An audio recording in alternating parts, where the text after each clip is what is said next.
Hello everyone, সবাই কেমন আছেন?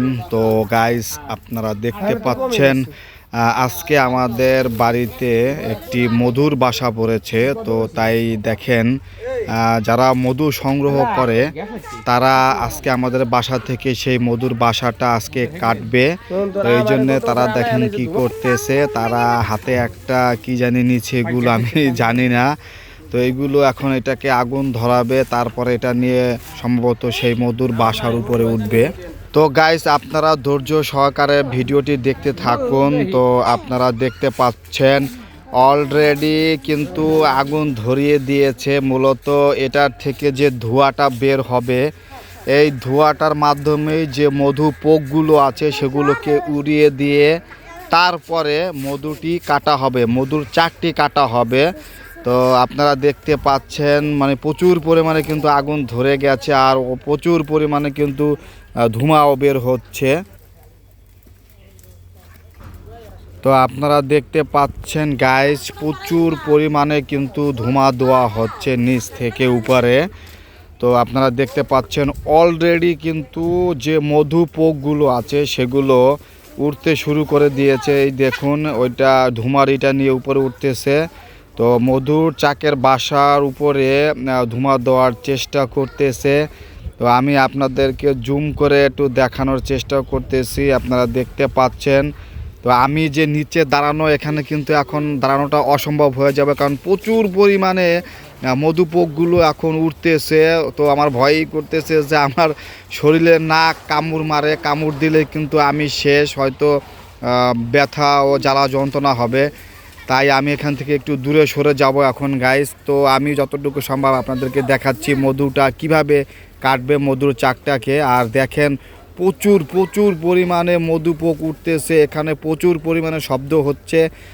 তো দেখেন মধুর ভিতরের যে ওদের বাসাগুলো সেগুলো বের হয়ে গেছে, আপনারা দেখতে পাচ্ছেন। তো ভিডিওটি দেখতে থাকুন সবাই।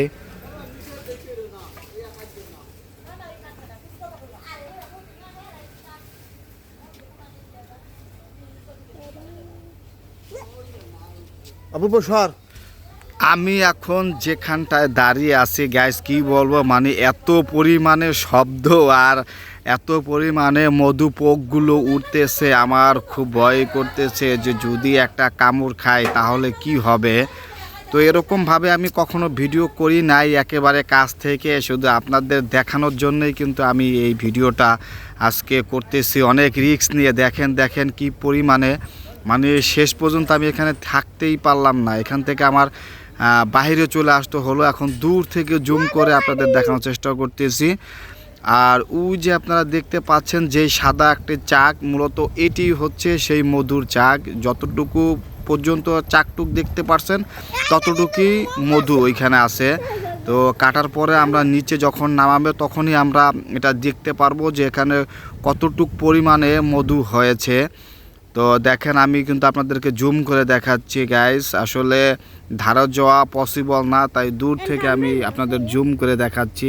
দেখেন এখন গামলার ভিতরে কাটতেছে মধুর চাকটি। তো আশা করি ভিডিওটির সাথেই থাকবেন গাইস, দেখেন কি সুন্দরভাবে কাটতেছে।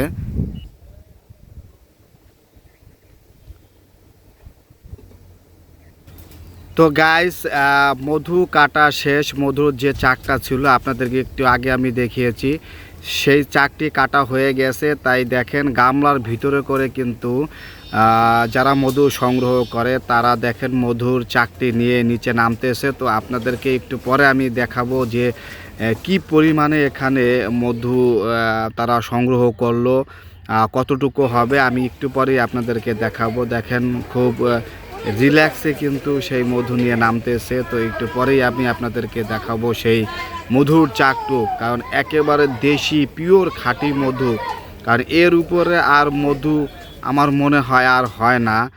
তো গাইস, আমি এখন সামনে যাচ্ছি, দেখেন এই যে এখন আপনাদেরকে একটু দেখানোর চেষ্টা করব মধুটা। তো দেখেন মধু খুবই সুন্দর, একেবারে সাদা, কিন্তু একটা সাইডে কালো। তো ওটুক পরিমাণে হয়তো মধু হয় নাই, তো তারপর মোটামুটি যা হয়েছে ভগবানের কৃপায় ঠাকুরের আশীর্বাদে অনেক ভালো মধু হয়েছে। কয় কি যাব সব উড়ান উড়ান উড়ান চুপ কর ওই কালারটা কাট দিলাম ওই যেটা পড়ছে হেডা কি মোম না ভালো হয়েছে আরে